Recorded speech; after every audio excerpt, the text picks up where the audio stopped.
Decentralized finance is a new financial system that is built on secure distributed ledgers, similar to the ones used by cryptocurrencies. The process removes banks and institutions' control over money, financial goods, and financial services. To comprehend decentralized finance and the way it works, first grasp how it differs from centralized finance. Welcome to Crypto Inquiry, where we are dedicated to providing you, the investor, and the crypto curious with factual information and topics.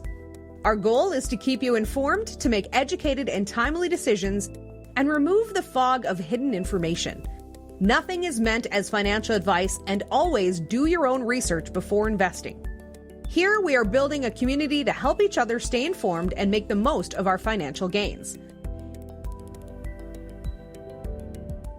In centralized finance, your funds are stored by banks, organizations whose main objective is to make money. Third parties who enable money flow between parties run rampant in the financial system, with each demanding a charge for their services. For example, suppose you use your credit card to make a transaction. The charge is sent from the shop to an acquiring bank, which then passes the card information to the credit card network. The network clears the transaction and asks your bank for payment. Your bank accepts the charge and forwards it to the network, who then forwards it to the merchant via the acquiring bank. Because retailers must pay for your capability to use credit and debit cards, each organization in the chain receives payment for its services. All other financial activities have a cost. Loan applications might take days to be accepted, and you may be unable to use a bank's services while abroad. Decentralized finance removes the middlemen by enabling individuals, merchants, and enterprises to execute financial transactions using developing technologies. This is performed using peer-to-peer financial systems that empty security protocols, connection, software, and hardware improvements, and so on. You may lend, trade, and borrow employing software that stores and validates financial transactions in distributed financial databases from wherever you have an internet connection. A distributed database is accessible from several places. It gathers and consolidates data from all users and verifies it using a consensus protocol. Decentralized finance makes use of this technology to abolish centralized finance models by allowing anybody, irrespective of who or where they are, to utilize financial services anywhere. Through individual wallets and trade services tailored to people, decentralized finance apps provide users with greater control over their money. Decentralized finance, although removing control from external parties, does not give anonymity. Your transactions may not bear your identity, but they may be traced by the companies who have access to them. These entities could be governments, law enforcement, or other organizations whose only purpose is to defend people's financial interests.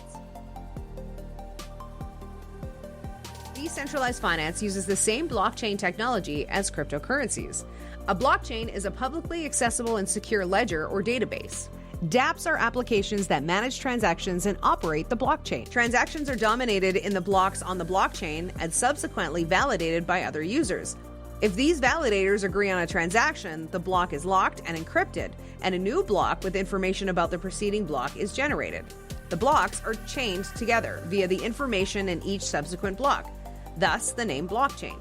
Because information in prior blocks cannot be modified without impacting subsequent blocks, there isn't any way to edit a blockchain. This approach, in addition to other security procedures, contributes to the blockchain's secure nature. One of the basic tenets of decentralized finance is peer-to-peer financial transactions.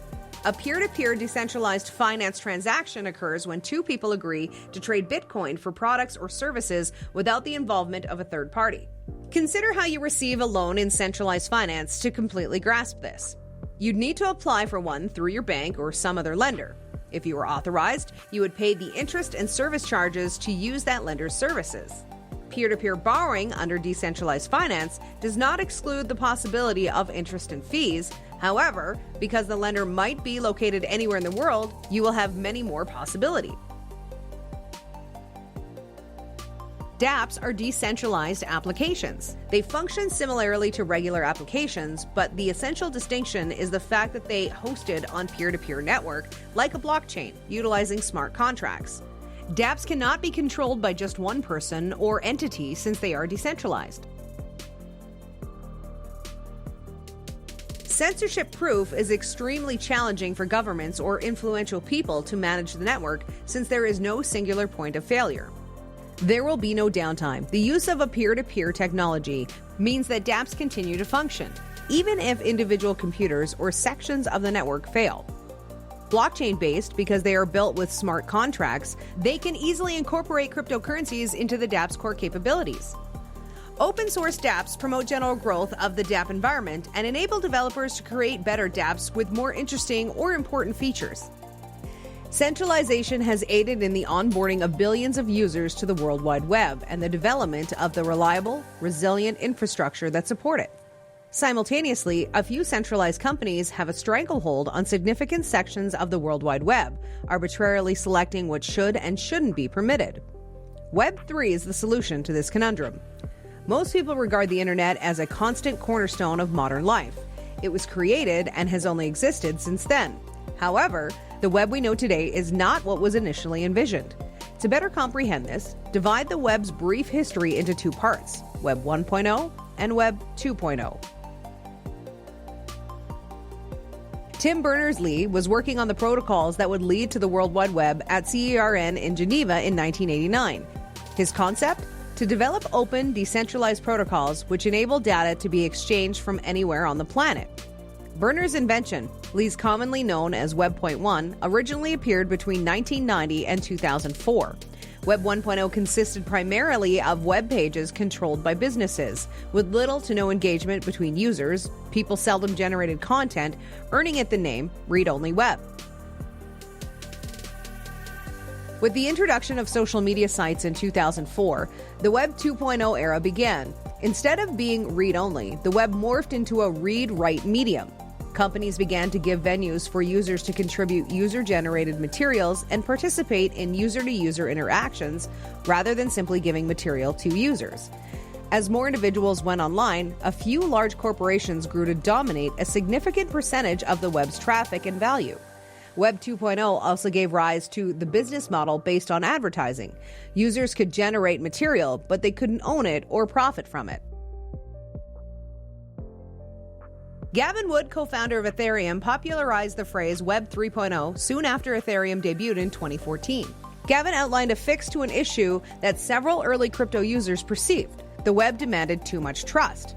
That is, the majority of the web that people recognize and use today is based on trusting a few private firms to behave in the best interests of the public. Ownership. Web3 provides you unprecedented control over your digital assets. Let's suppose you're enjoying a Web2 game. When you buy an in-game product, it is linked to your account. You will lose such things if the game's producers cancel your account. Alternatively, if you quit playing the game, you will lose the value you have put in your in-game things. Web3 enables direct ownership via non-fungible tokens, NFTs. No one, even the game's developers, has the authority to take your ownership away. If you quit playing, you may recuperate the value of your in-game things by selling or trading them on open marketplaces. Decentralized autonomous organizations. In addition to owning personal information in Web3, you may own the platform collectively by utilizing tokens that function similarly to stock options. Decentralized autonomous organizations let you manage a platform's decentralized governance and make decisions regarding its future. Decentralized autonomous organizations are formally described as mutually agreed upon smart contracts which facilitate decentralized decision-making across a pool of resources. People with tokens decide on how resources are used, and the programming executes the voting result automatically. However, many Web3 communities are referred to as decentralized autonomous organizations. These organizations all have varying degrees of decentralization and code automation. Identity. Usually, you'd set up an account for each site you use. You may have a Twitter account, a YouTube account, and a Reddit account, for example. Would you want to alter your display name or display picture? You must do this for each account. In certain circumstances, social sign-ins can be used. However, this brings up an old problem: censorship. These platforms may shut you off from your whole online existence with a simple click. Worse, in order to make an account, many platforms ask you to entrust them with personally identifying details. Web3 overcomes these issues by giving you control over your digital identity via an Ethereum address and ENS profile. Using an Ethereum address allows a safe, censorship-proof, and anonymous single login across platforms. Many Web3 examples have already been established and are prospering. Ethereum, Solana, Polygon, and Cosmos are examples of popular Web3 networks. OpenSea, Coinbase, Ledger, and MetaMask are among popular Web3 platforms. Many of these networks and sites offer NFTs or cryptocurrencies such as Bitcoin for sale. That's a wrap on this video. Let us know in the comments below if you think decentralized finance is truly the way forward. If you enjoyed this video, give it a big thumbs up, and do not forget to subscribe to our channel if you want to see more videos like these. See you next time.